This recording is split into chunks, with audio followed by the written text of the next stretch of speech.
প্রকৃতির নিয়মে সব শীতের পরেই বসন্ত আসে, কিন্তু আমরা যারা এই হতবাগা সাকিব আল হাসানের ফ্যান, তাদের জন্য এই শীতের পর বসন্ত আসবে না। কারণ আমাদের প্রিয় মানুষটা চ্যাম্পিয়ন্স ট্রফিটা খেলতে পারবে না। যেই চ্যাম্পিয়ন্স ট্রফির জন্য সাকিব আল হাসান পুরা বিশ্ব দরবারে, বিশ্ব মিডিয়াতে, বিশ্ব ক্রিকেটে কি হয়েছিল মনে নাই? বিশ্বকাপের কথা মনে নাই? স্পিরিট, ক্রিকেটের যে spirit of the game, time out নিয়ে অ্যাঞ্জেলা ম্যাথিউসের যে টাইম আউটটা ছিল সেটা নিয়ে সাকিবকে সবাই অপমান করলো। সাকিব সেটা মাথা পাইতা নিল শুধুমাত্র বাংলাদেশের জন্য, বাংলাদেশ যেন কোয়ালিফাই করে চ্যাম্পিয়ন্স ট্রফির জন্য। ভুলে গেছেন এত তাড়াতাড়ি? আমি রাজনৈতিক কোনো পটভূমিতে যাচ্ছি না, যেতে চাচ্ছি না। আপনারা অনেকে অনেক কথাই বলতে পারবেন। আজকে আপনারা অজুহাত দিচ্ছেন যে সাকিব আল হাসান বল করতে পারে না, ওনাকে আমরা ব্যাটার হিসেবে খেলাবো না। আরে লিপু না দীপু, কতদিন হয়েছে আপনি বাংলাদেশ ক্রিকেটের চেয়ারম্যান হয়েছেন? কতদিন? আপনি কি করে বুঝবেন রে ভাই? সাকিব আল হাসান 18টা বছর 17টা বছর এই দেশে বাংলাদেশের জার্সি গায়ে সার্ভিস দিয়ে গেছে, তার সাথে আপনি 6 মাস মিলিয়ে ফেললেন। বিসিবির যে পারিবারিক খামার, এই পারিবারিক খামারের কাছে হাইরা গেলেন, হারাই দিলেন। বাংলাদেশে কতগুলা ব্যাটার আছে, ওপেনিং ব্যাটার বলেন, মিস্টার ডিপেন্ডেবল বলেন। বিশ্বকাপের ইতিহাসে সাকিব আল হাসানকে অ্যাজ এ অলরাউন্ডার হিসেবে বাদ দেন, সর্বোচ্চ রান সংগ্রাহকের তালিকায় সাকিব আল হাসান 1 নম্বরে।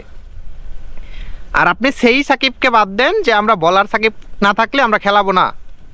বাংলাদেশের নাম্বার 1 ওপেনার কয়জন আছে? ওয়ানডাউনে ব্যাটসম্যান কয়জন আছে? তাদের সবার থেকে ভালো তো সাকিব আল হাসান করছে অলরাউন্ডার হইয়া। আর আজকে আপনারা লেইম একটা অজুহাত দেন যে বল করতে পারে না, তাকে আমরা নিব না, তাকে খেলাবো না, কারণ সে ব্যাটিং করতে পারবে না, আমরা তার উপর ভরসা নাই। 18টা বছর 17টা বছর যেই সাকিব আল হাসান বাংলাদেশকে সার্ভিস দিয়া বিশ্ব দরবারে এই জায়গায় নিয়ে আসছে, আজকে আপনারা এরকম লেইম এক্সকিউজ দেন। থু, বিসিবি, দীপু লিপু সি। আবার কথা বলেন যে সব কথা মিডিয়ার সামনে সবার সামনে বলা যায় না, কিছু কিছু কারণ থাকে যেই কারণগুলা সবার সামনে প্রকাশ্যে বলা যায় না।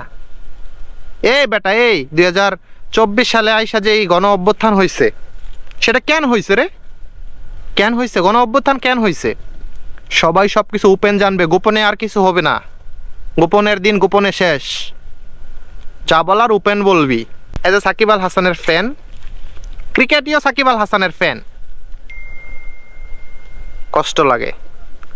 যেই মানুষটা বাংলাদেশের জার্সি পরে বাংলাদেশের ক্রিকেটের জন্য, বাংলাদেশটার নামটা উপরে ওঠানোর জন্য এতটা বছর সব কিছু দিয়ে গেছে। কেন সাকিব আল হাসান প্রিভিয়াসে ইনজুরি নিয়ে খেলে নাই? আপনারা খেলান নাই, হাতে বল করতে পারছে না। সাকিব আল হাসান শুধু মাঠে থাকবে, দাঁড়ায় থাকবে, অ্যাজ এ এক্সপেরিয়েন্স ক্যাম্পেইনার মাঠে দাঁড়ায় থাকবে। ছিল না তখন? আপনারা তখন কি তারে দলে নেন নাই? এখন অ্যাজ এ ব্যাটসম্যান হিসেবে আপনারা এখন নিতে চাচ্ছেন না, সে বল করতে পারেন, আপনারা নিতে চাচ্ছেন না, ইটস ফাইন।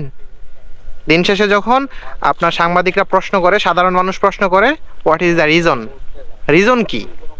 আপনারা কি রিজন দেখান যে সব কথা মিডিয়ার সামনে, সব কথা জনগণের সামনে বলা যায় না? This is your reason? Are you joking? আপনি এত বড় একটা দায়িত্বে থাকার পরে এইসব লেম কথাবার্তা আপনার মুখে মানায় না, ঠিক আছে? কষ্ট থেকে কথাগুলো বললাম, জানি না আবার কখন ভিডিও নিয়ে আসি আপনাদের বিরুদ্ধে।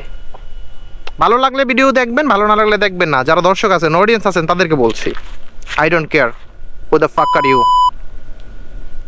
I am not making video only for you.